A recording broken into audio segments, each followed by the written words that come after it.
You are listening to the IFH Podcast Network. For more amazing filmmaking and screenwriting podcasts, just go to ifhpodcastnetwork.com.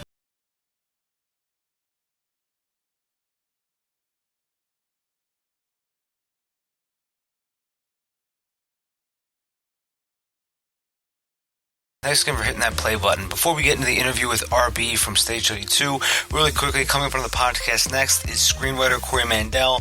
After him is screenwriting consultant Danny Manis, and after him is screenwriter and TV writer Angelo Bell.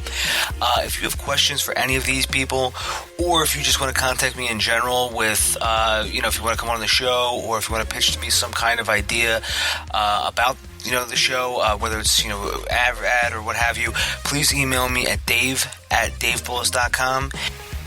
So if you email me there, sometimes I get busy, sometimes it may take me a little while to get back to you, but if the idea is worthwhile, I will get back to you as soon as I possibly can. All right, now that's out of the way, let's get into the interview with RB.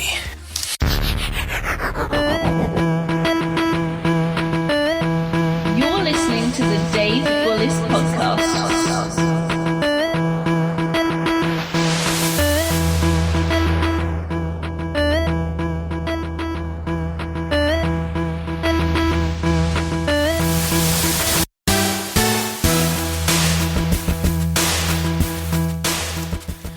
Hey everyone, joining me today is Richard RB Botto. Rich RB is the founder and CEO of Stage32.com, the world's largest social media site and educational hub for film, television, and theater creatives. Prior to creating Stage 32, RB was the founder, publisher, and editor of Razor Magazine, a national men's lifestyle magazine which boosted a readership of over 1.5 million at its peak. RB has also spoken at film conferences all over the world, including South by Southwest and the Great American Pitch Fest. And RB's book on crowdsourcing will be published by Focal Press later this year. And RB, how are you, sir? I'm doing well. How's the weather right now in Los Angeles? It's actually pretty nice. We went through a for here anyway, cold period and a little bit of a rainy period, which was a welcome thing because we went probably, almost 10 months with barely any rain, maybe like one day of rain. So, but now it's starting to turn nice again. It's been unseasonably warm actually here the last couple of days. It's supposed to be up in the 80s the next few days. So I know you're missing New York right now. Oh, yeah. Because I live in Philadelphia, and there's ice all over the cars. So basically, last night I had to ice off my, de-ice my car with a scraper, get in and while it warms up. Then when I drive to where I'm going, and then once I get out of there, I have to do the whole process all over again. Yeah, I missed that. My friends have been calling me. They're on suicide watch. My friends back east. They've all had enough. A couple of them that moved up towards the Connecticut area, and they're really getting bombed. So I don't miss that. I made the decision probably about 10, 12 years ago that for the rest of my life, snow doesn't come to me. I go to it. Which is, something I want to talk to you about today on the podcast, which is about Sundance. Sure. But before we get into that, RB, if you wouldn't mind, could you just give us a little bit about your background?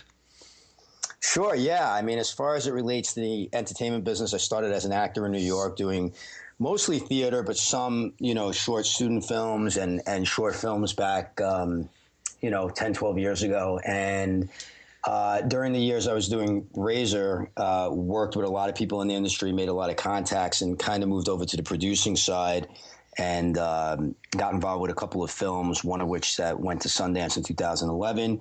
And right about that time, I started I was always a writer, but not really much on the screenwriting side, more journalistic stuff with the magazine, and before that, and short stories, novels, things of that nature. And then started screenwriting in about 2011, and that's worked out pretty well for me especially over the last year or so.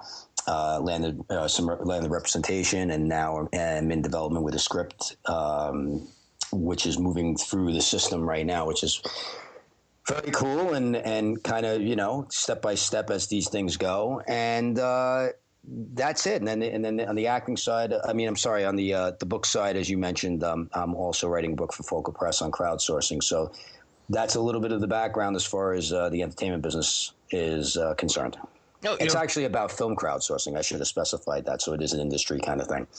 Oh, that's very cool. It's always interesting to meet different people in this industry because everyone has such varied backgrounds. Sure, yeah, and nobody has the same story as how they kind of, the same path in a way. So it's always interesting to hear how people have sort of navigated their journey. Yeah, like we had Alex Danielaris on here who co-wrote Birdman, and before that, he was in the restaurant industry for like 20 years.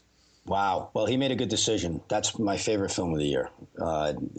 Great. That's pretty fascinating that he went from. How did he make that switch? By the way.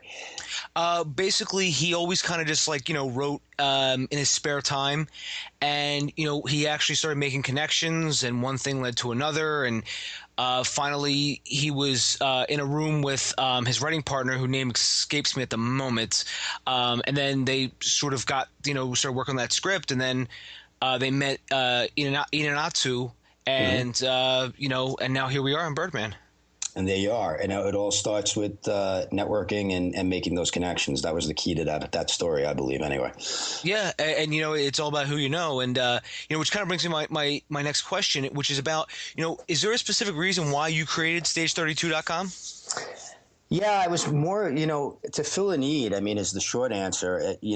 I wasn't a big social network guy, and I didn't really have any need for Facebook, and as far as my friends and family were concerned, email, phone, text, that was enough.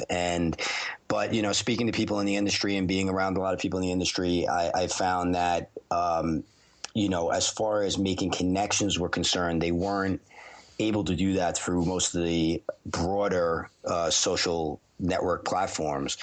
And I felt like there was a need for a niche platform. And it was back about 2009 when I had the sort of the embryonic idea for this site. And it took me about 2 years to convince myself to do it because I knew it would be a gigantic undertaking. But I also felt that after working on the film that went to Sundance and seeing how all these people banded together, for these 27 shooting days, and then, kind of fell apart after the fact and all went their separate ways. And then they were all looking for their next gig, and they didn't really have the contacts, and they had, they were scratching and clawing. That's what really convinced me, finally kind of pushed me over the edge to say, I think I need to do this. I mean, there were some other things that happened as well, but other things that I saw, certain things at AFM and being at the various film markets and things like that. But it was kind of that experience where I said, there's got to be a better way to make the world a little bit shorter. And we were just entering sort of the earlier stages of this DIY world that we're in now,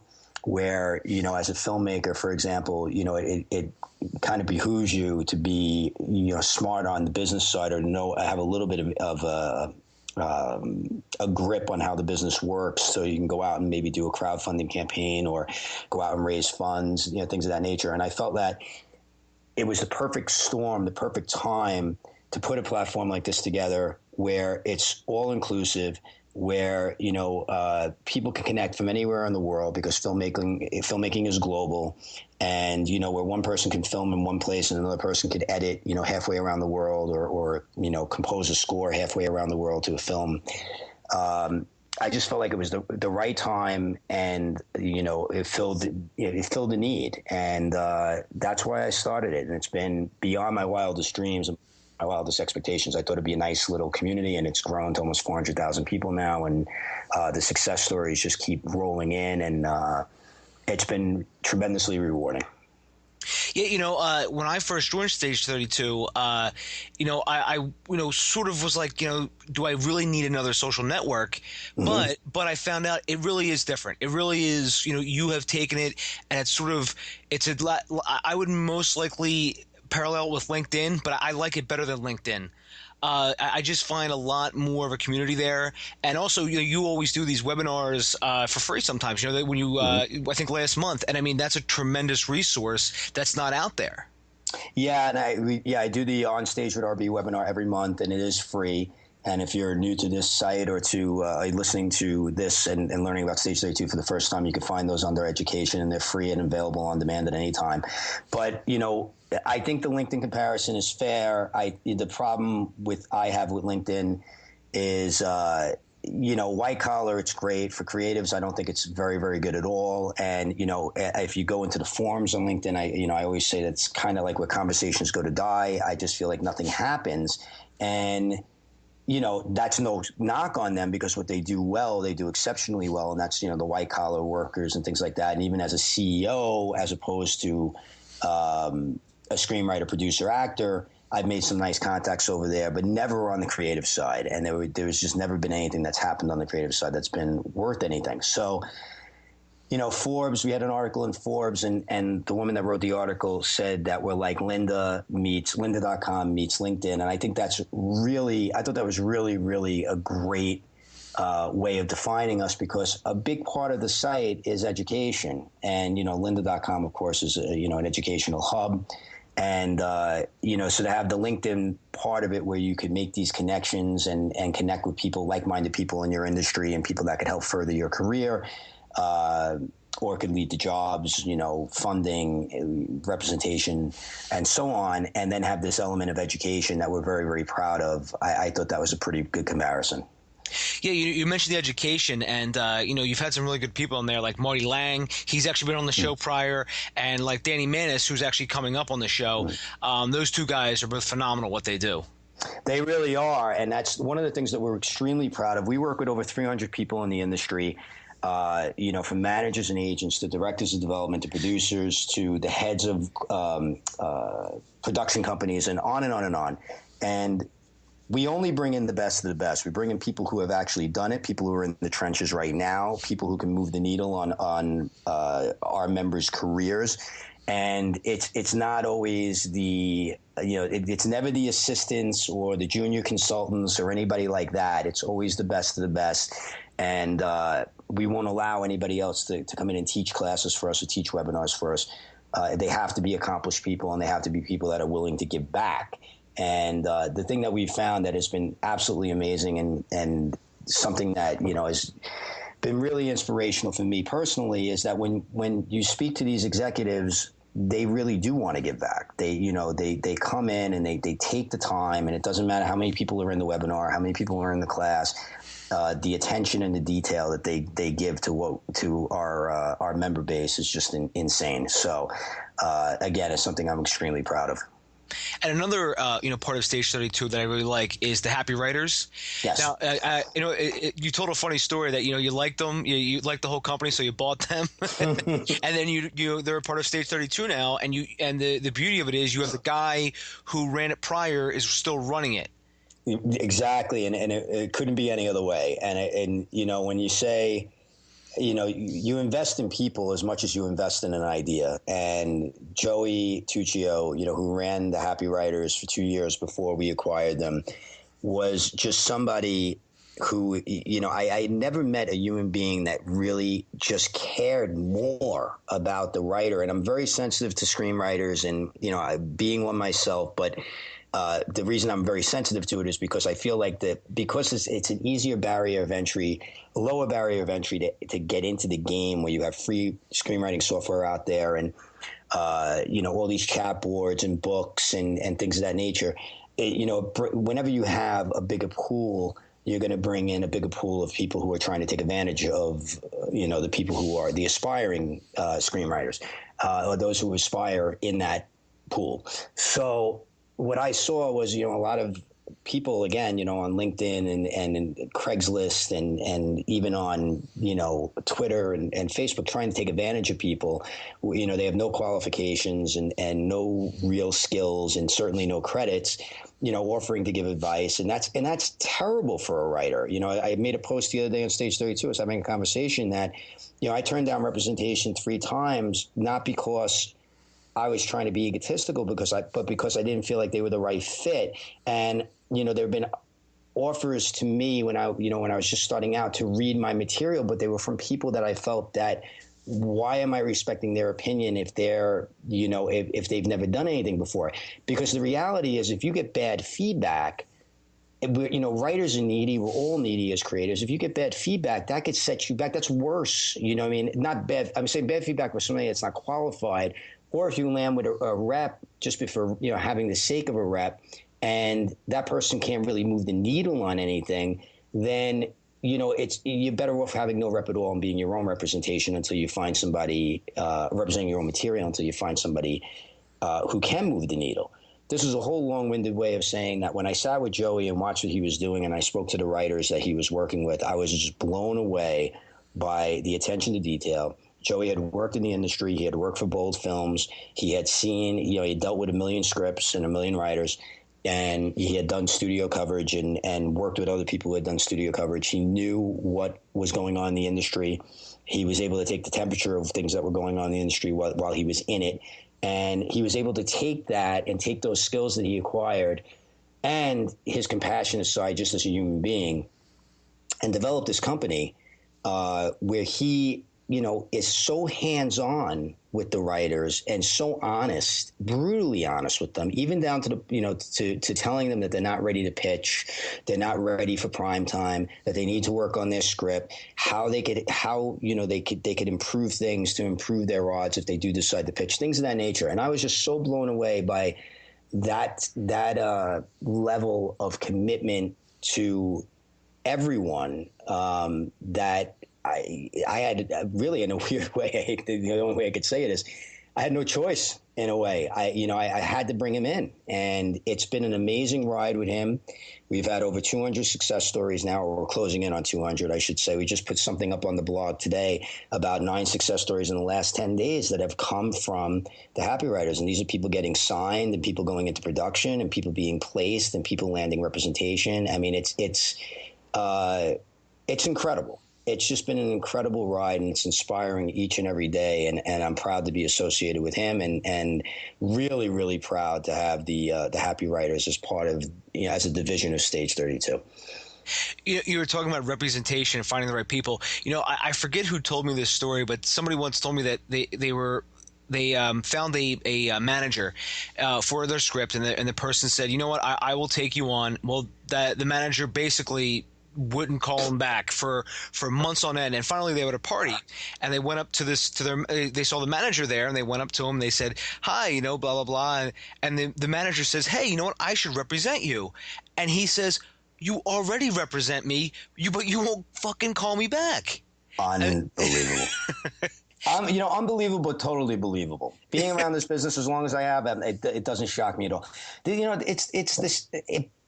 Man, it bugs the living shit out of me, man, because it's writers. Listen, all creatives are we're a sensitive breed, and we all want feedback. We all want to know if we're doing well. But, again, getting feedback from somebody that's unqualified really, really could set you on your heels. If you're changing your script, for example, because, and this is a real life example, because a so-called expert from Nebraska who charged $0.25 a page to cover your script who has no credits and no credibility at all, is telling you that, your first act sucks and your male protagonist should be a female protagonist and all this other stuff. And now all of a sudden you're down in the doldrums and what do I do and everything. That could cause such damage to the psyche of a writer, as opposed to getting real professional feedback from somebody that's in the industry, let's say. But it's the same thing with representation.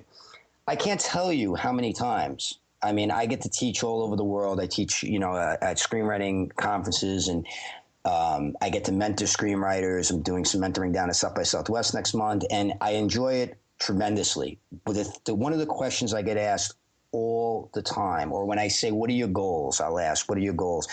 And the answer I get all the time is, I want to rep. I want to rep. There's this rep that's interested in me. Well, who is it? And they tell you, and I'm like, what have they done?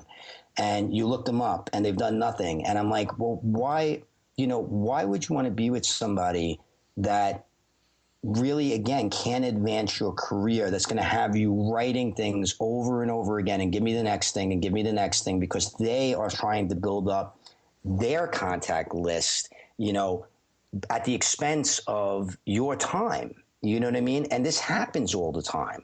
You see people that, get stuck in bad relationships with their reps, and it causes more damage. Your time is your biggest commodity. It's the thing in life that you can't get back, and you don't want to waste it chasing or getting into bed with the wrong person. You know what I mean? And your story is a perfect example of it. And unfortunately, there's variations of that story that I hear all the time.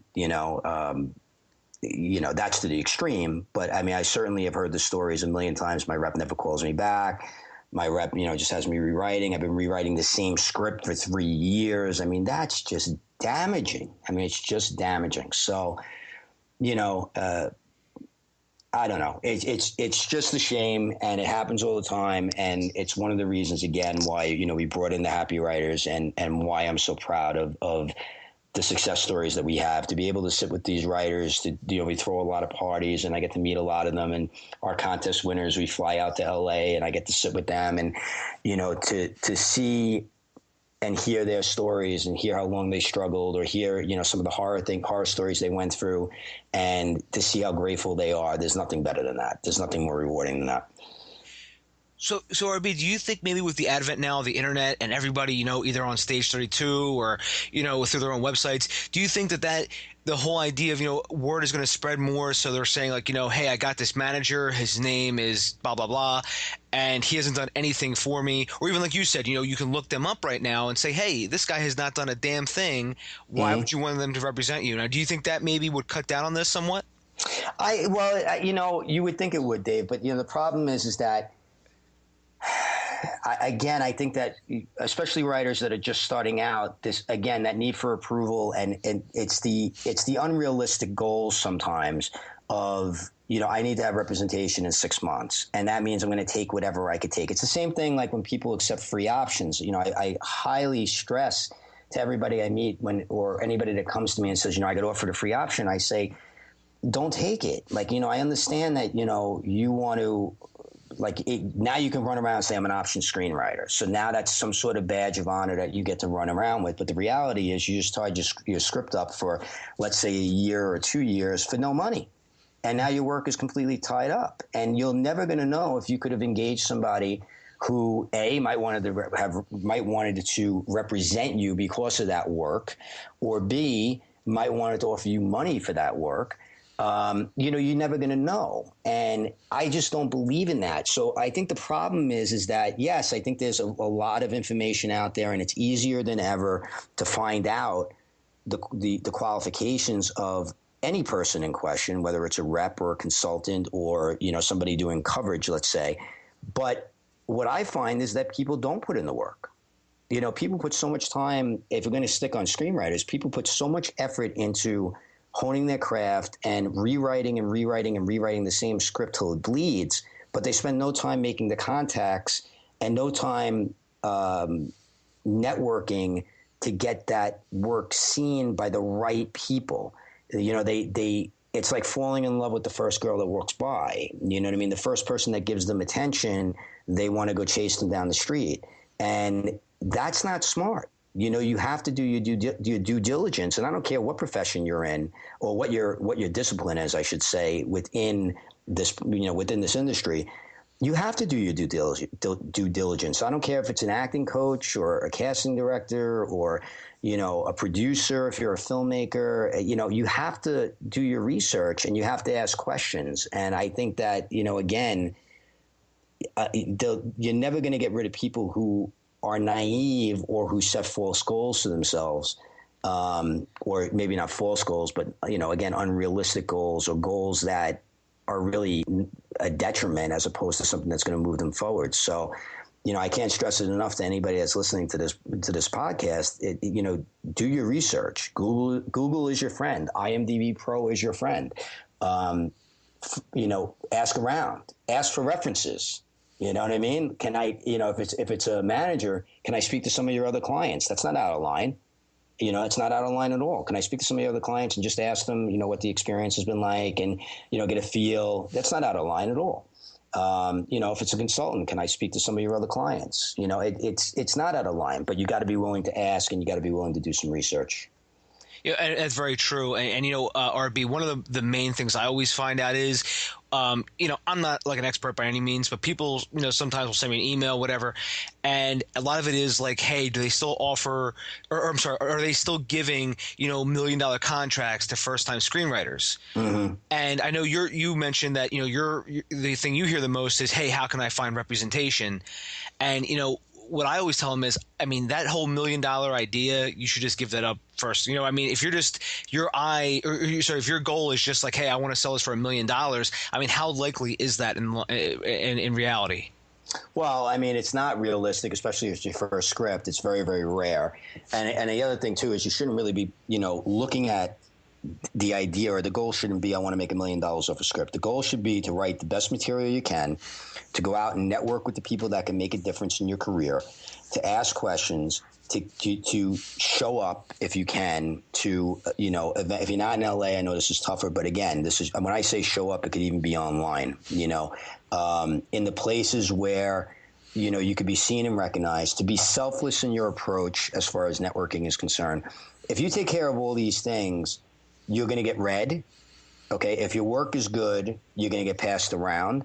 Look, I started writing 4 years ago, and I don't want to give the impression that even though I was around the business for a while, I will absolutely positively say that I was an insecure screenwriter. I didn't know if I could do it. Okay. And at first I was looking for everybody to give me, who could give me feedback, who could tell me things. Okay. It was only after a little while when I started trusting my instincts that I said, okay, you know what? I'm going to spend a little extra money and get coverage from a reputable source. Okay, it's worth the extra money because these are people that have done it before. I'm going to network as best I can, be as selfless as I can, and once I build relationships, ask to be read.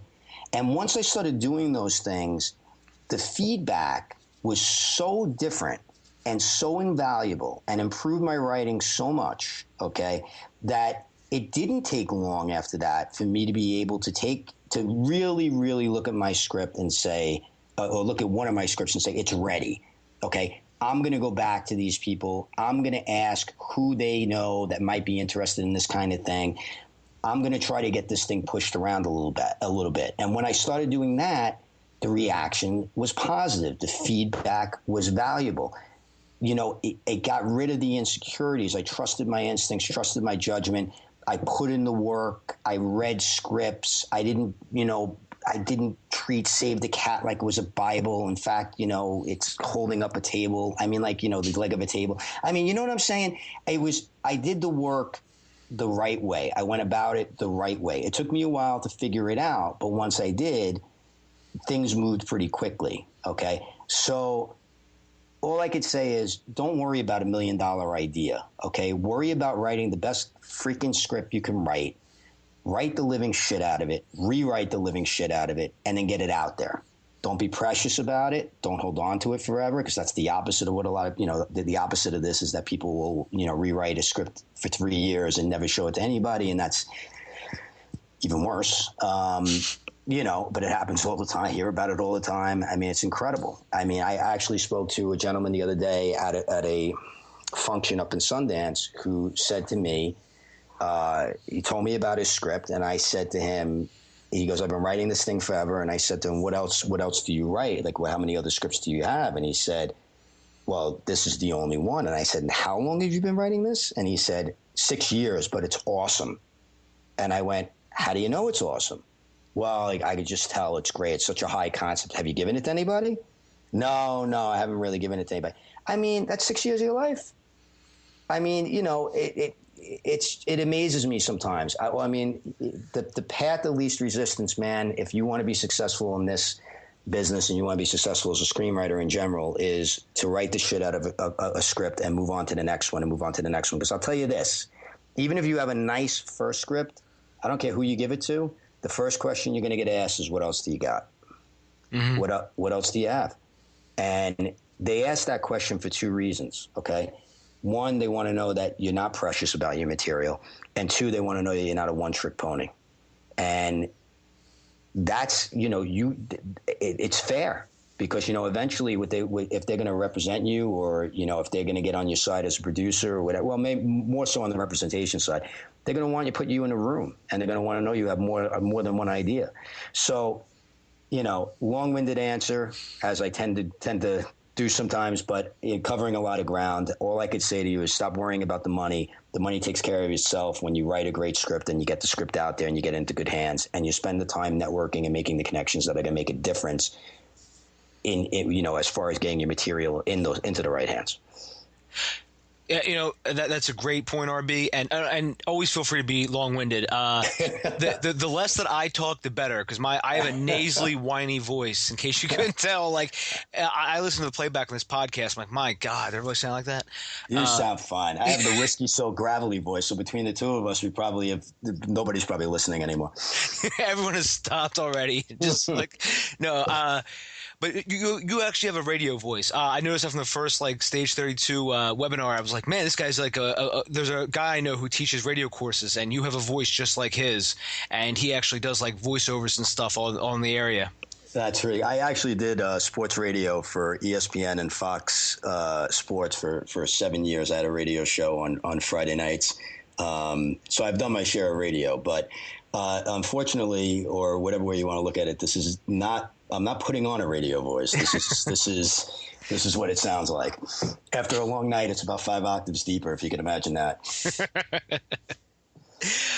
So speaking of Sundance, you mentioned you met a young man at Sundance. You just got back from the latest festival. Could you just give us a quick little synopsis of your experiences there? Yeah, it was. It's like my 6th to 7th year up there, and 7th year up there, and it was a very different experience this year as far as the feel, the electricity, the vibe. Everybody is, the buyers were back. I was there about 3-4 years ago when nobody was buying anything, and it was just bone dry as far as the phones ringing and everything like that. But this year, there has been this feeling leading up to this festival, and it's something that I've been talking about a lot. And, again, with all these executives we work with, I get to speak to a lot of them, and we're seeing a lot of them work in the independent realm and asking them, what they feel. And there's this overwhelming feeling everywhere that there's this renaissance going on with independent film.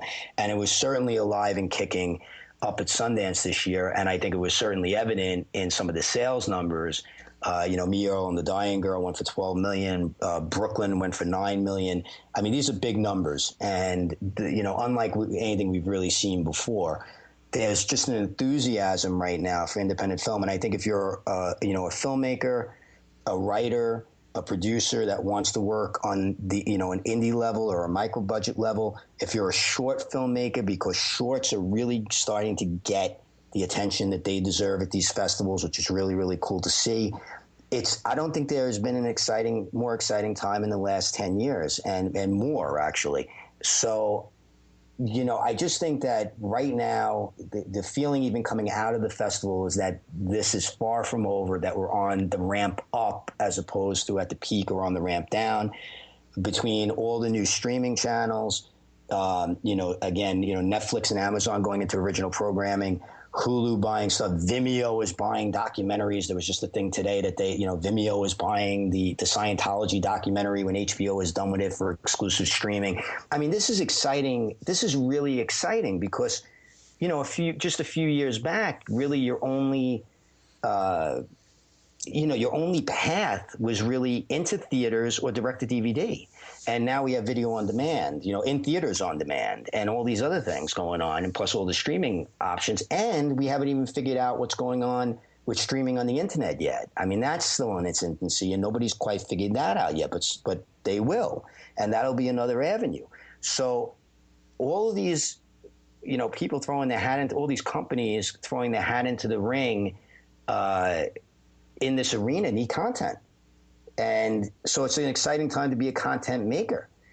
So now the flip side to that, of course, is that, like I said with screenwriting earlier, when you have a lower barrier of entry, you can have more and more people into the pool. And, how do you rise above? How do you stand out? But again, it's about making good work and having contacts. And everybody that I spoke to, it was great because I got to meet a lot of the filmmakers up at Sundance. And as we said at the top of the show, and you said quite accurately that, every story is different. The common thread through every single story of the filmmakers that I made up there, whether they were short filmmakers that had their films there, documentary filmmakers that were up there that had their films in the festival, or even, people that were in the drama competition, everybody spoke about, at one point or another, I spent the time networking, I spent the time making contacts, I spent the time, I put in the time, this person passed this on to that person, this person championed me to this person.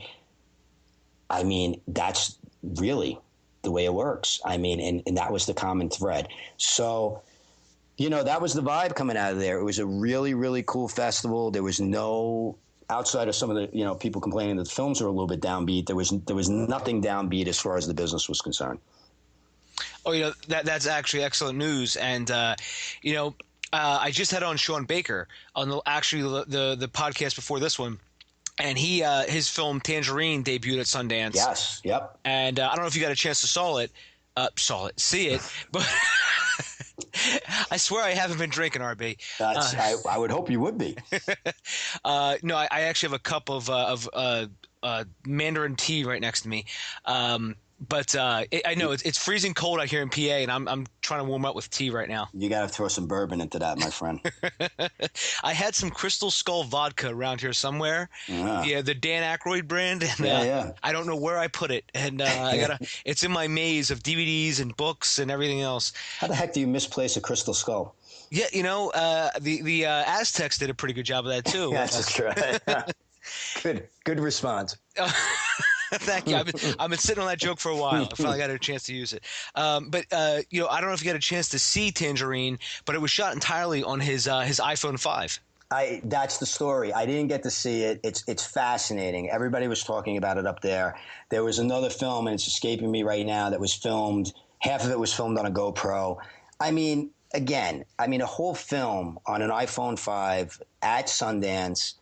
I mean, again, it's been startling to me in a lot of ways, and man, virtual reality was a big story up at Sundance too. The amount of companies displaying their virtual reality products was staggering as well, and that's going to make its way, I'm sure, into a film that's going to go to Sundance probably within the next couple of years. But that was another part of the story up there, was just how the creativity of people working with small budgets.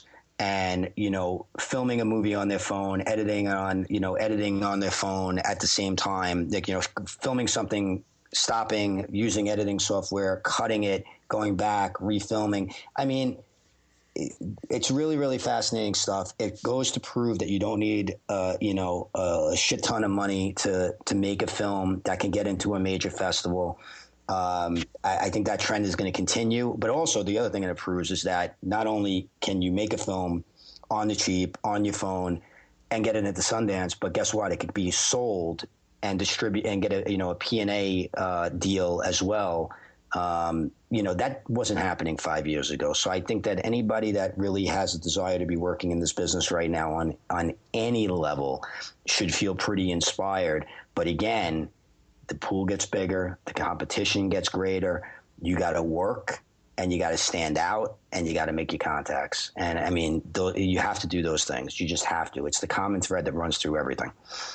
Yeah, and I was just reading an article about how the middle class is getting into filmmaking, and they said they're doing that. They started off, with the iPad or what have you, and this person theorized that within the next couple of years, you could see more and more people who work a day job doing, truck driving or a baker, what have you. And then in their spare time, they're trying to make a movie. Mm-hmm. Yeah. And, I'm sorry. Go ahead. No, go ahead. I'm sorry. I was just going to say, and that's like you just said with the more competition, are they going to use VOD through their own site, or would they even try to go to the aggregator like iTunes or something like that? It's just an interesting time to be a filmmaker. It is because, and again, I think it all comes down to the fact that everybody needs content. Netflix, one of the knocks on Netflix, for years was that outside of some really good documentaries and a couple of nice TV deals that, and older film libraries, a lot of their, when you got past the first row of films in any given category, it was all B-list and C-list garbage. And they went out and said, okay, we're going to do our own content. We're going to make our own content, but we're also going to make deals with certain organizations to bring in these films exclusively. That's smart. Amazon's doing similar things. Vimeo is starting to do similar things. Hulu has done similar things. Again, you have an online distribution situation that, again, is still sorting itself out. I think it's only going to become more exciting.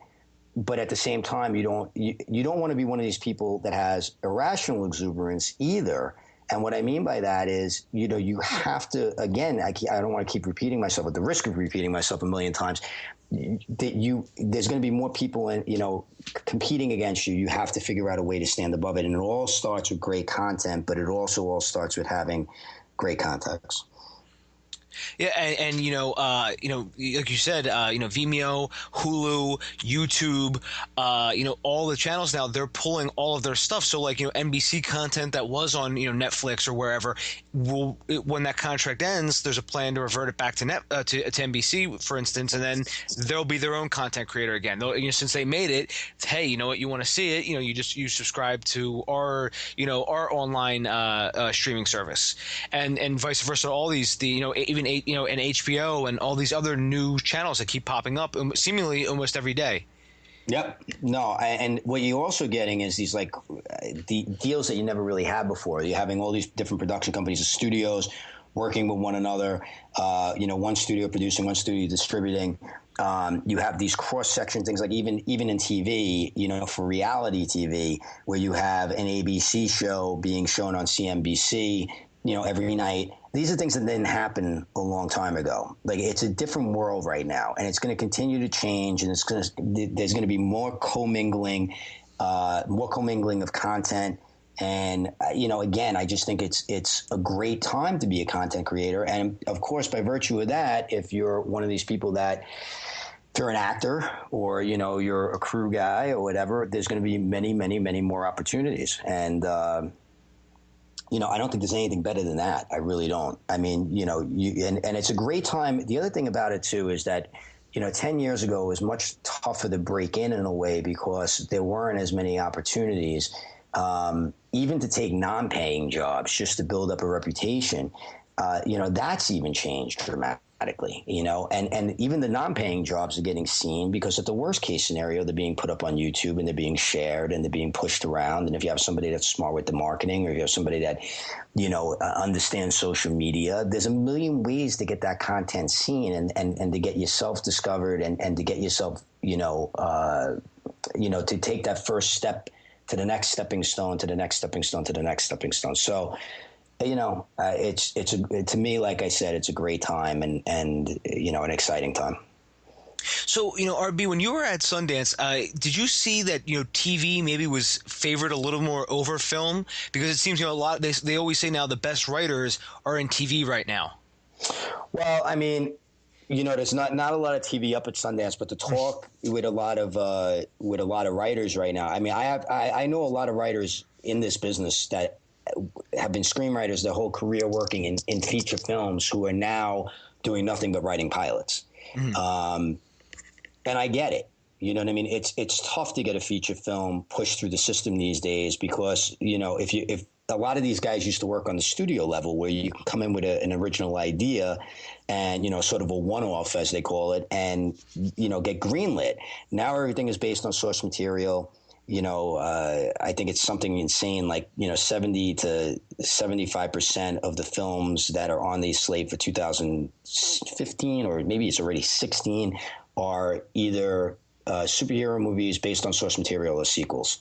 So, I understand if you have an original idea that you think might have played well as a film, that you might want to try to stretch that into put that into a pilot and stretch the idea out as something that you could pitch as a 12 episode season, or if it's a network thing, a 22, 24 episode season. I get it. And I think that there are a lot of people that are moving that way. The other thing that I see a lot of writers doing these days is, I have a lot of writer friends that never would have considered being directors, but now they want to control their own material. And so they're going behind the camera as well. And they're raising funds and filming their own movies. And I think that's smart. It's another way, it's another calling card, it's another proof of concept. Everything that we do is a proof of concept in a lot of ways. If you can control your own material, why not do it? So there's been a shift in that direction as well. A lot of these guys, again, if I talk about the more accomplished guys, a lot of these guys, they were the go-to when a studio wanted somebody to come in and pitch an idea for a film. Like if the studio had an idea, let's say the studio was doing Iron Man 23 and they want to come in, they want to, bring in 10 writers to pitch ideas. These were the guys that were on the front lines to be able to come in and pitch that idea and maybe pick up the assignment. That's not even happening anymore. So even that's dried up for them. So, they're going out and they're doing TV. Now, the interesting thing is that because we have this sort of rise in independent film again, and because, these film festivals are really embracing, they always have, obviously, independent film, but they're embracing films like, Tangerine being shot on an iPhone 5 and things of that nature. A lot of accomplished people are moving into the indie side as well. And like I said earlier, trying to control their own material and shooting full-length films.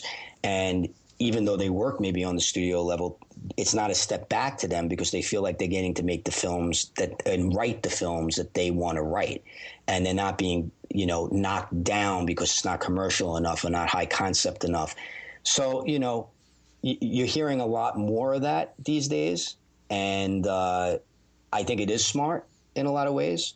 I spoke to one writer that has sold 3 studio films, and a couple of them that you would know well. I don't want to give his name away because, he'd probably be upset that I'm sharing this. But he said to me over the last 5 years, I think he said, he's had bites on like 4 of his scripts that went absolutely nowhere with rewrites and this, that, and the other thing, and no money and all this other garbage, free rewrite, free this and whatever.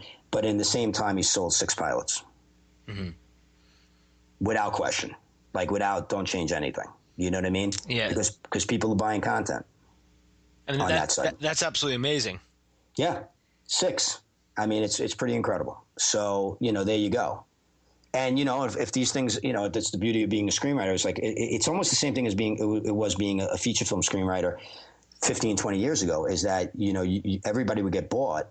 A lot of these movies wouldn't get made. Well, everybody's getting bought on TV now, and some of these things don't ever get made, but they sell the script. They get paid for it. You know what I mean? Mm-hmm. So that's why I see a lot of writers turning to TV.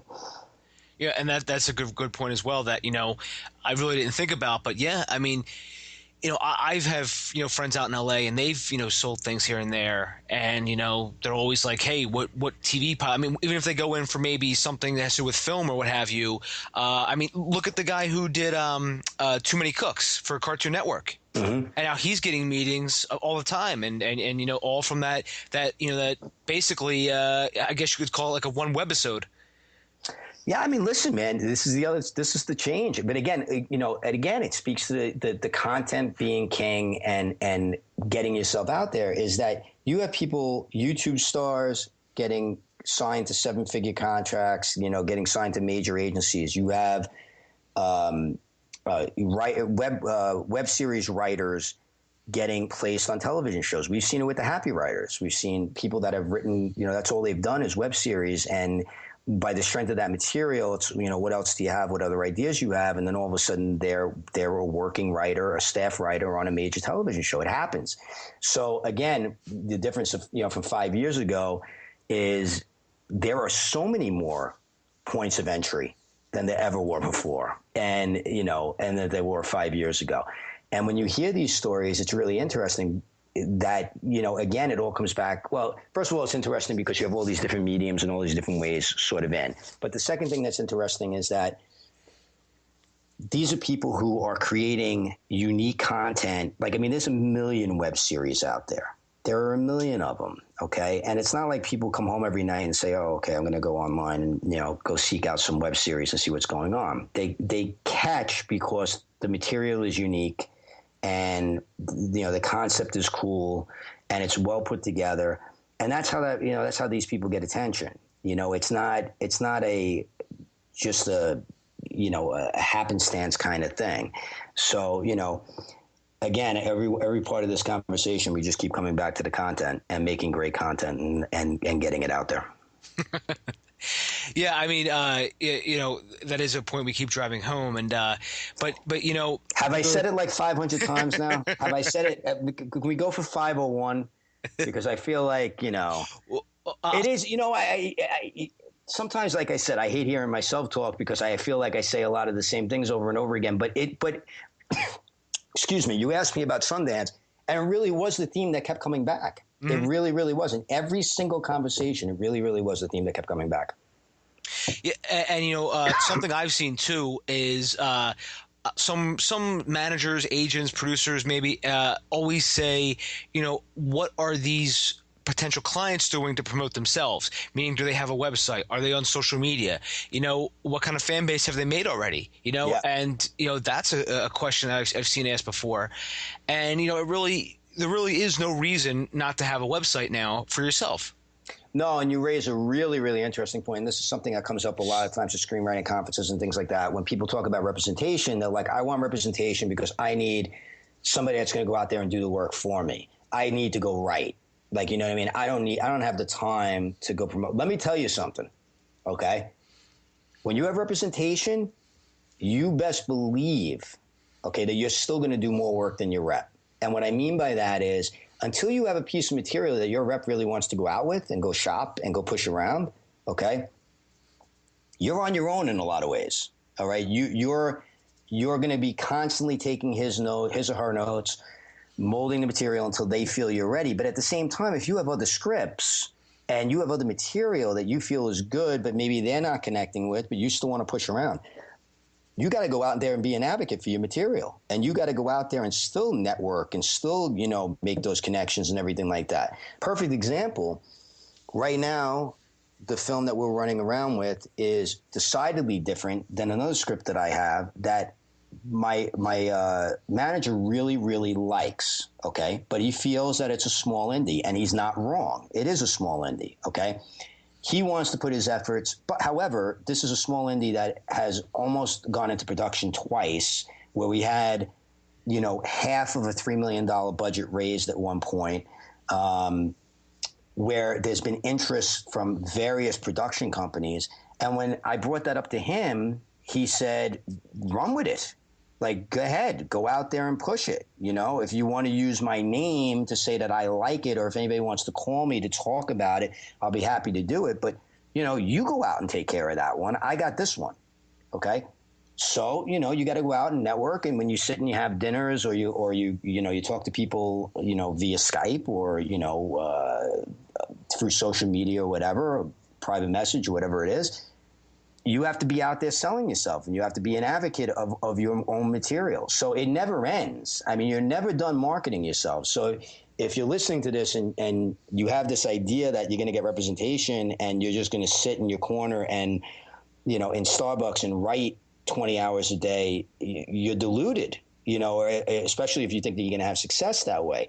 You have to create the material, but you have to go out there and still be – nobody is going to be able to market yourself like you. Nobody. Okay. If you're lucky enough to land an agent down the road, they might put you in a room, but guess what? You got to sell yourself in the room, and you got to be ready for that. So, it's a never ending process. And I can't, stress it enough that if you're not out there, somebody else is. If you're not making the connections, somebody else is. And it is, and I always say it's half your job as a creative. Half your job as a creative is honing your craft, and the other half of it is networking and getting yourself out there. So it never stops, man. It never stops, Dave. You got to be out there all the time. Yeah, and I have actor friends, who all over the country. I mean, I'm sorry, I follow casting agents on Twitter, and I'm not even an actor, and I know, where all these productions are taking place all over the country. Yeah, I mean, in 2015, if you're not using social media and using it the right way, you're doing yourself such a disservice. First of all, it's never been easier to have access to people than it is right now. I mean, on Stage 32, we have, Academy Award winners, Emmy Award winners, Tony Award winners, award-winning casting directors, people who have, cast major motion pictures, managers, agents of every ilk. If you're not out there networking in the right way, it's really, I mean, it's on you. And it's amazing to me how many people really don't do it the right way. I mean, how many people don't fill out their bio? How many people don't upload their media, like, you know, your reels and you know, be an acting reel, cinematography reel, filmmaking reel, your log lines, your screenplays, you know, on-set photos, your headshots. I mean, all these things. I mean, it's all there for you to do. And it's amazing how many people don't take advantage of it. And then they sit there and go, I'm looking for an acting job. Well, okay, I just went to your Stage 32 bio, you know, page, looked at your bio. You say you're an actor. Fantastic. There's no resume. There's no list of anything you've done. There's no headshots. There's no acting reel. And, you know, why would I even consider you? Like, I mean, like at this point, like, why would I go any further when I can look at 100,000 more profiles that have acting profiles that have, you know, this material available to me, where I could actually see your performance and see what you're about and see your chops. So it happens all the time, and it's very, very shocking to me. But again, it gives, if you're doing it right, it gives you a competitive advantage. Oh yeah, absolutely. And, you know, and like you said, it is free. And, you know, if anybody is listening to this, I really encourage you, even if you just start your own website, like, you know, Jane Smith at WordPress.com or whatever. I mean, at least it's better than nothing, right? Absolutely. Absolutely. And even that, the barrier of entry of starting a website, you know, again, has never been lower. I mean, a WordPress site, there's a million of them out there, you know, where you can set up your design and put it together in hours. Yeah, absolutely. And I'm actually putting together my own WordPress site right now. I actually am doing coding on my end because I work in IT as a day job until I can start doing film full time. But so mine's just taking a little longer to put up. But because you know, I always see stuff I want to do, and I'm always like, oh, that won't be complicated. And then, you know, a couple nights later, you're like, oh my god. But you know, RB, just to, you know, sort of switch gears, you know, you have a book coming out this year.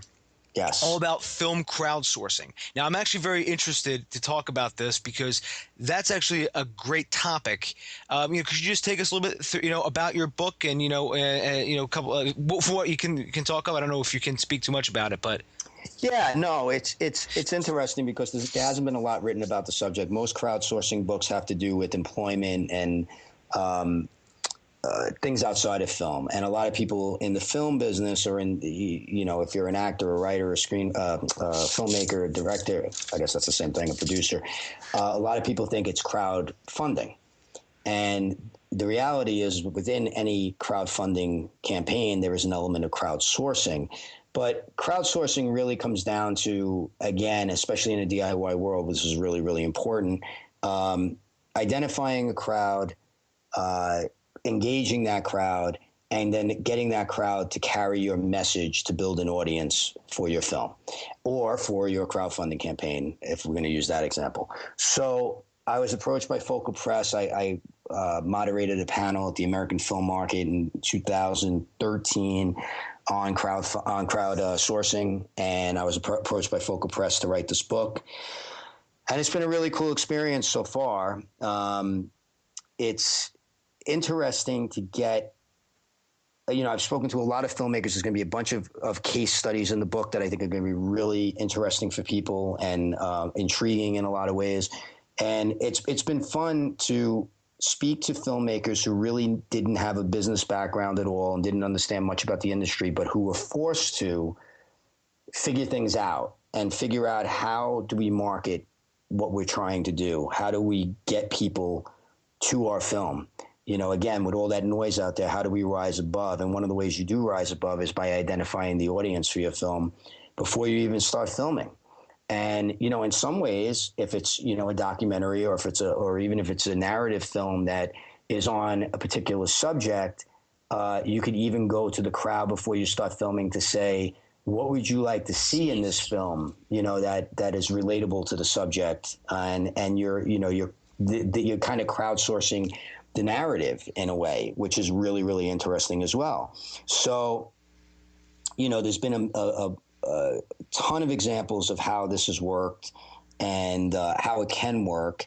And it's a really big tool for any filmmaker today or any producer today who is trying to go the route of making an independent film maybe raising some funds for that independent film, be it through traditional methods or through crowdsourcing, and understanding maybe before they even shoot a frame really how big their audience is and who's going to be waiting at the finish line when they're ready to release the film. So it's been a cool ride, and it's been a very interesting ride, and to get the perspective, like I said, from all these different filmmakers who have worked on everything. The case studies are going to be everything from shorts to to documentaries to full-length films, and even a little bit about how we crowdsource the crowd in Stage 32, which from day one we've asked, everybody who joins the site to invite 5 fellow creatives, and that's crowdsourcing. If you like what we're doing, if you understand what we're doing, if you believe in what we're doing, please go out and spread the word and help us build the crowd. And, it's worked beyond, again, like I said at the top of this show, beyond the wildest dreams. So, yeah, it's been, like I said, it's been a lot of fun, and I'm looking forward to finally getting it done, which I'm getting close to the finish line, and hopefully it'll be out by AFM this year, probably, if not by AFM this year, probably by the end of the year or the very, very beginning of 2016. Are we in 15 right now? Crying out loud. I'm still writing 14 too. I know what you mean. Jesus. But that's a very cool book, and I agree with you. It is a very underwritten about subject because John Trigonis, who works for Indiegogo, he just started mentioning that to people because he calls he was terming it crowdfunding, and he said he finds all these filmmakers who maybe go on Indiegogo or Kickstarter, they fail, and then they go, oh, crowdfunding doesn't work, this all sucks, blah blah blah, and then when you analyze their campaign, you say, did you do a pre-launch where you try to find out where your audience is? Absolutely, yeah. I'm sorry, I didn't mean to cut you off. No problem. And that, I think that's why your book is going to be very valuable, because a lot of filmmakers, they even contact me and I talk to them about pre-launch and building an audience, and they just kind of look at me like, what the hell is this guy talking about? Yeah, I'm glad you brought John up. John is a very good friend of mine, and he is going to be featured in the book, in the crowdfunding section. John is, he's wrote a tremendous book about crowdfunding, and we talk about this very, very often, him and I, because a lot of times we'll have members of Stage 32 who will launch Indiegogo campaigns, and John will come to me sometimes and ask me about certain people and how they ought to work with, or if I know them and everything like that. And it's interesting to see. Crowdfunding is one of the more exciting tools to raise money to come along in an extremely long time. And, equity crowdfunding is on the horizon and is actually available in some states right now. Texas just passed the most liberal version of it, which is really kind of interesting. But it's also one of the most misunderstood channels of going about raising funds. People do it wrong all the time. They don't take they have the if you build it, they will come mentality.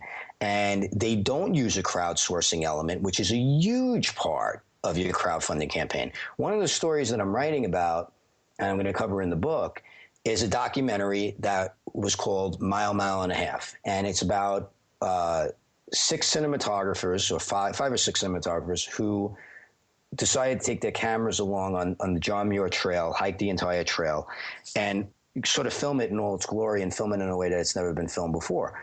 Now, on the surface, that doesn't sound like a really interesting film. Maybe not. It's not so much interesting. I shouldn't say that, but it's not something that seemingly has widespread appeal. They knew that going in.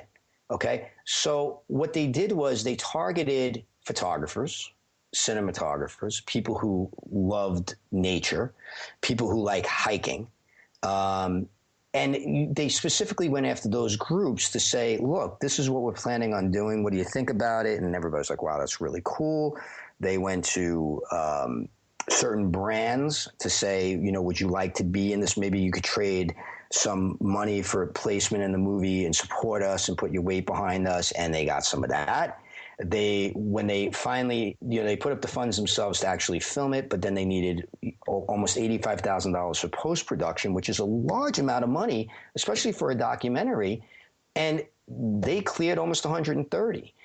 And how they did it was they had a pre-campaign that was spectacular.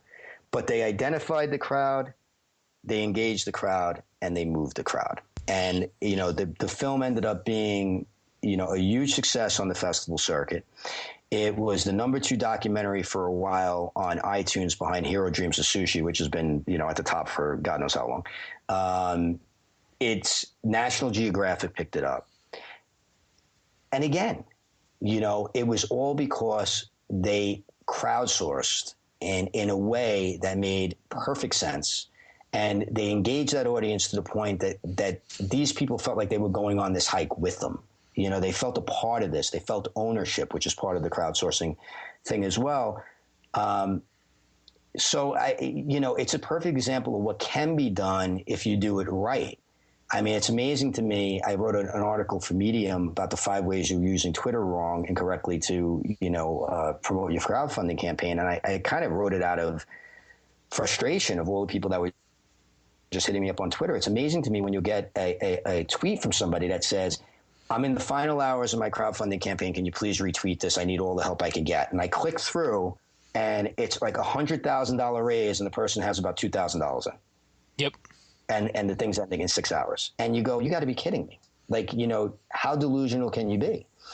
So, it's interesting. When Focal asked me to write the book, I went on to Google and I put in film crowdsourcing. And the first page, every single thing that came up, every result was film crowdfunding. When I went to crowdsourcing on Wikipedia, over the course of 3 weeks, the first line as to the definition of crowdsourcing changed 3 times. It's such an as you said earlier, it's underserved in the filmmaking community, but I think it's also misunderstood in the general community, but especially in the filmmaking community. So it was an honor to be asked by Focal to write it, and I'm hoping it becomes the sort of first and last word on it, at least until everything else changes and somebody comes up with a different concept or word to describe what we're talking about. As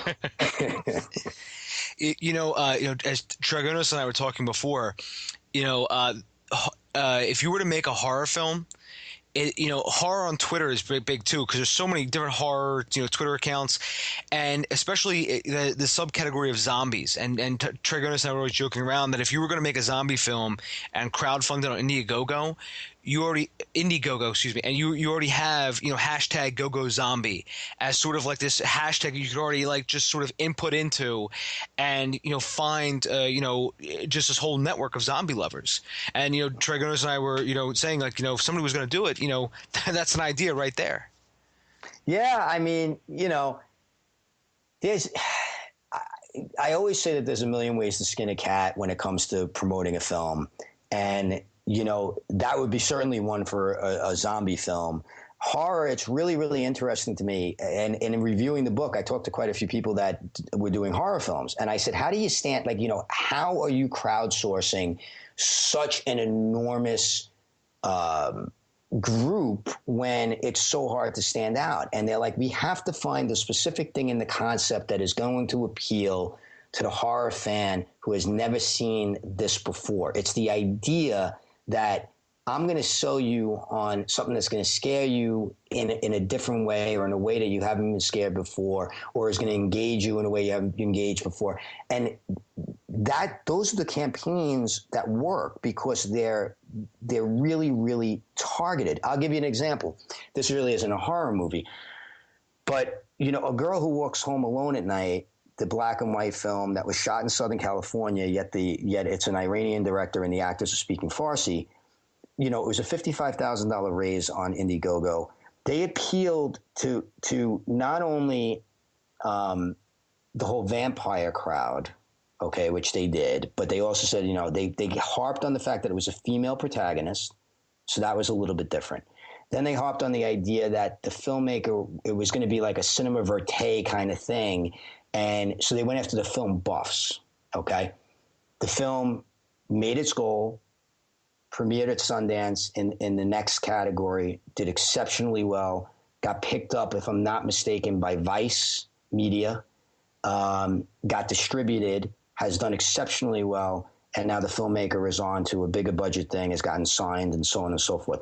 She knew, and the producers knew, that they were venturing into territory. Like, again, like if you went up to somebody and said a vampire movie, like, Jesus, really freaking again? Like, you want me to donate to a vampire movie? But they identified sort of female power, feminist thing that was going on within the film, approached that crowd. Again, the cinephiles approached that crowd, and they made their goal. You know what I mean? They didn't just say it's another vampire movie. They found a way. They found something within it that they felt would be unique to a certain crowd, and that's where they ended up getting the donations from. And that's absolutely amazing, finding a way to stand out and, just sort of using your creative hat. So you're not, like you said, another vampire movie. Well, this one's going to be a little different. And, and that's what you have to do now is you have to find a creative way, a creative angle for your story. Because, somebody once told me that when I first started all this, they said every story has already been told, but you have to find out how to tell your story your particular way. Damn straight. Absolutely true. And that's why, you said earlier, about the zombie movies, but we also talked about we kind of touched on it very briefly about, this idea of doing what everybody else is doing and everything like that. And that's a big lesson that I try to teach people all the time too, is don't follow the crowd. Don't be a copycat. Something that's hot today doesn't mean that there needs to be 15 of them or that it's going to be hot a year from now. By the time you're done with your script or you're done with your film and if it's a film, if you've gone through post-production and everything else and you're 8-10 months out, people might not care anymore. Perfect example of that was when The Hangover came out, and it was, obviously a big blockbuster at the time. It was the highest grossing R-rated comedy ever. And I went down to the Austin Film Festival to speak the following year, or that fall, it might have came out the same year. And I was talking to one of the judges of the screenwriting contest who has been judging for Austin for over 20 years. And I said, how many Hangover scripts on the comedy side did you get this year? And he said, you want me to be honest? He said, probably, he goes, with the same, if not exactly the same, but almost the same elements that all the judges, we all got in the room, we all talked about. He goes, probably, I would say 300 to 400.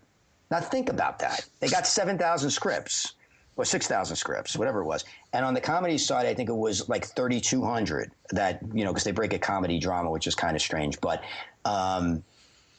imagine that, 300 to 400 of them, I mean, that's crazy. The reason The Hangover worked, even though, as you said, every story has been told, and God knows the bachelor party story has been told and whatever, but they found a unique way to write the characters and they found unique situations within, and, it was a funny, goofy thing and people latched onto it. Okay. But,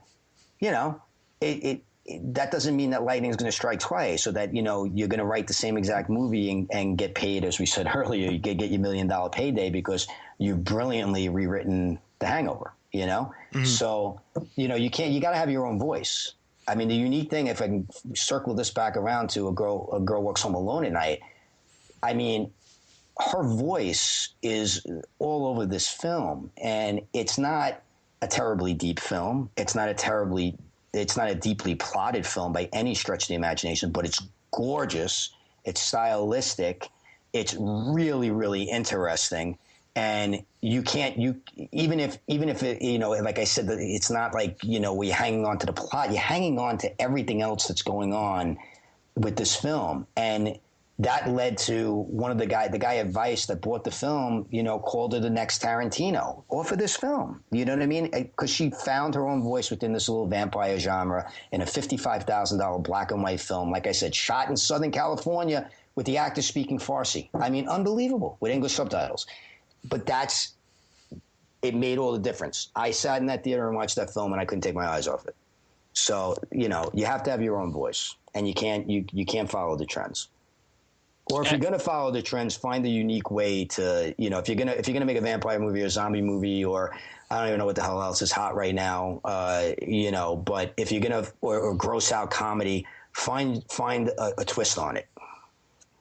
And it's very true, RB. And, I remember, I had a friend of mine who was a reader for a couple of the studios, and he said some of the same things, not the particularly Hangover movie, but other movies, he said like there'd be a hit and all of a sudden you'd see like this influx of scripts. And he's like, I feel like I've just read this same script 20 freaking times, this week, and you just get lost in the noise. And, and that's the whole thing, and but you said it perfectly. Finding your own voice is key. Because, if we put a Tarantino movie on and we put like a Fincher movie on, you could tell the difference immediately. Absolutely. And going back to your point, I was speaking to Rachel Chevron, who is one of the directors of development over at Broadway Video, which is Lorne Michaels' company, and she said the same. She said after Bridesmaids came out, the sheer amount of scripts that had the female buddy movie. It was insane. You know what I mean? But, it's none of them stood out. Like, it's okay to have that concept. None of them stood out. And you said that you said it very well. I mean, seeing the difference between a Fincher movie. Who was your other example? Tarantino. I mean, you give those two guys the same script, you're going to get two totally different movies. I mean, that's just the reality. It's style. It's a voice. For them, it's obviously a filmmaking voice, but it's a voice. And, when you're sitting in a Fincher movie, when you're sitting in a Coen Brothers movie, when you're sitting in a Scorsese movie, that's the voice. Even if everybody borrows and steals from one another and whatever, that's fine. I went to go see Boogie Nights on the big screen for the first time in 15 years the other night. And the obvious stealing of, or the obvious, I don't want to call it stealing, but it is. I mean, of Scorsese and Robert Altman is so evident. But within that, P.T. Anderson's voice was so clear. You saw what this guy was going to be about, and you saw how he matured, over time, how he matured as a filmmaker. That was it's a singular voice. You know what I'm saying? And you have to have that whether you're a writer or whether you're, a director. And even as an actor, you have to have your own way, your own personality. You can't try to be emulating everybody else and copying everybody else because it just doesn't work. It just doesn't work. Oh, yeah, absolutely. And, I couldn't agree more. And, and RB, I've had you on for about, over an hour now. And I know you're busy and I know you have like a million and one things to do. I'm fine if you want to keep going, but if you got to go, it's all right. Usually I keep these around like the same time. Okay. But, I would love to talk to RB, would you ever want to come back on the show at some point? I would love to come back on the show. Absolutely. This was absolutely great. You had some unbelievable questions, and I just enjoyed the banter. Hey, we're an awesome guest. So, RB, in closing, is there any way people can find you online? Yeah. Obviously, I'm on Stage 32. If you sign up for the site, you will get my mug on your wall immediately. I will welcome you to the community, so you'll be able to contact me there, right there on the site. I am also on Twitter at RB Walks Into a Bar, exactly how it sounds. And I also co-run the Stage 32 online account, and the Twitter account, which is at Stage 32 Online. But my personal Twitter account is RB Walks Into a Bar. And I love that Twitter handle, by the way. Yeah. I've gotten some positive feedback on that one. Everyone, if you haven't signed up for Stage 32 yet, I really implore you to do so. If you're, in the creative side of things, whether you're a producer, writer, director, actor, etc., it's a wealth of information on there, and they have the whole education seminars they do, and they're all reasonably priced too. They're not like astronomical like some of the other sites I've seen. Again, you can find me at DaveBullis.com. Twitter, it's at Dave_Bullis. And RB, I definitely want to have you on the show sometime again. Maybe we'll do something for AFM or when your book comes out, or even before then. If you ever want, or if you ever want to come on to say, hey, please let me know. I would love that. And just if anybody is going to be down at South by Southwest, let me know. I'll be down there mentoring, and I love meeting people from the site. And I would love to come back on, Dave. This has been great. It's been really, really enjoyable. Oh, thank you very much. And also, best of luck with your upcoming script. And, I can't wait to, hear more about this project when it's further in development. Me too. Oh, man. this is what happens, Dave. You know, you put it out there, you get some good news, and then you play the waiting game. So we just, keep waiting for the phone to ring about the next thing and the next thing and the next thing. But in the meantime, you got to keep working on the next thing, the next thing, and the next thing. Yeah, that's absolutely right. It's until something hits and then they'll all come together at one time. So now you're like, oh my God, I got all these irons in the fire, and now all of a sudden, two are hitting, and I don't sleep anymore now. So yeah. So RB, have a great night, buddy. And if you need anything, always give me a call. I appreciate it, Dave. Thank you very much. Anytime, buddy. Take care. You too. Bye-bye. Find Dave at davebullis.com. Please make sure to subscribe and share the podcast.